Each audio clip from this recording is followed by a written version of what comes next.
కొత్త ఆదాయ పన్ను బిల్లు 2025ను కేంద్ర ప్రభుత్వం ఇవాళ పార్లమెంటులో ప్రవేశపెట్టనుంది. 622 పేజీల్లో 526 సెక్షన్లు 16 షెడ్యూళ్లతో ఈ కొత్త చట్టం ఉండనుంది.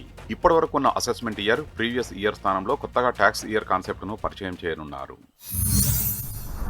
భారత్లోకి అక్రమంగా ప్రవేశించే వారిపై మరింత కఠినంగా వ్యవహరించాలని కేంద్ర ప్రభుత్వం భావిస్తోంది.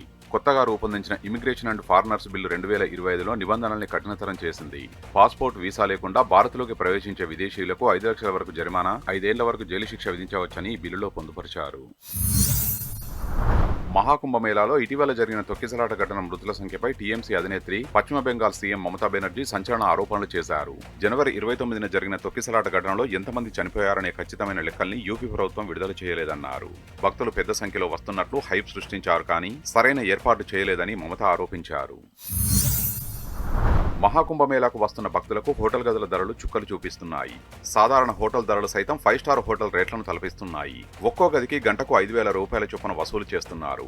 పడవలో త్రివేణి సంగమం వద్దకు వెళ్లడానికి ఒక్కో మనిషికి 1000 నుంచి 1,500 రూపాయల వరకు దండుకుంటున్నారు. 2 రోజుల అమెరికా పర్యటనలో భాగంగా ప్రధాని మోదీ వాషింగ్టన్ చేరుకున్నారు. సాయంత్రం 4 గంటలకు అమెరికా అధ్యక్షుడు ట్రంప్తో భేటీ కానున్నారు. ఈ సమావేశంలో టెక్నాలజీ, వాణిజ్యం, రక్షణ, ఇంధన సరఫరా రంగాల బలోపేతంపై చర్చించనున్నారు. ఈ పర్యటనలోనే ప్రపంచ కుబేరుడు ఎలాన్ మస్క్తో మోడీ భేటీ కానున్నట్టు తెలుస్తోంది.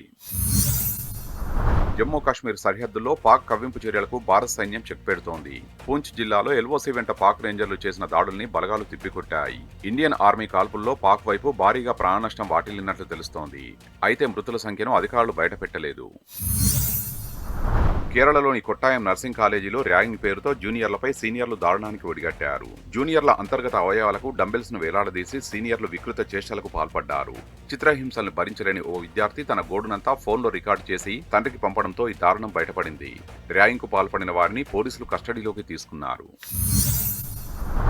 కర్ణాటక వడ్డీ వ్యాపారులపై కొరడా జల్పిస్తున్నారు పోలీసులు.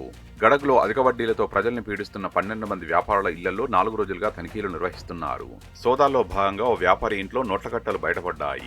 5 కోట్ల రూపాయల నగదు, కేజీ బంగారంతో పాటు అక్రమంగా నిల్వ చేసిన మద్యాన్ని స్వాధీనం చేసుకున్నారు. ఎల్లప్ప మిస్కిన్ సహా 6గురిని అరెస్టు చేశారు. వన్డేలో టాస్ ఓడిపోయి బ్యాటింగ్ దిగిన టీమిండియా నిర్ణీత 50 ఓవర్లలో 356 పరుగులు చేసింది. భారీ లక్ష్య ఛేదనతో బ్యాటింగ్ దిగిన ఇంగ్లాండ్ జట్టు కేవలం 34.2 ఓవర్లలో 214 పరుగులకే ఆలౌట్ అయింది. ఒకే వేదికలో 3 ఫార్మాట్లలోనూ శతకాలు బాదిన తొలి భారత క్రికెటర్గా శుభ్మన్ గిల్ రికార్డు సాధించాడు. అహ్మదాబాద్ నరేంద్ర మోదీ స్టేడియంలో టెస్టు, టీ20లతో పాటు వన్డేలలోనూ గిల్ సెంచరీ చేశాడు. ఇక్కడ ఇంగ్లాండ్తో జరిగిన 3వ వన్డేలో 102 బంతుల్లో 112 పరుగులతో గిల్ చెలరేగిపోయాడు.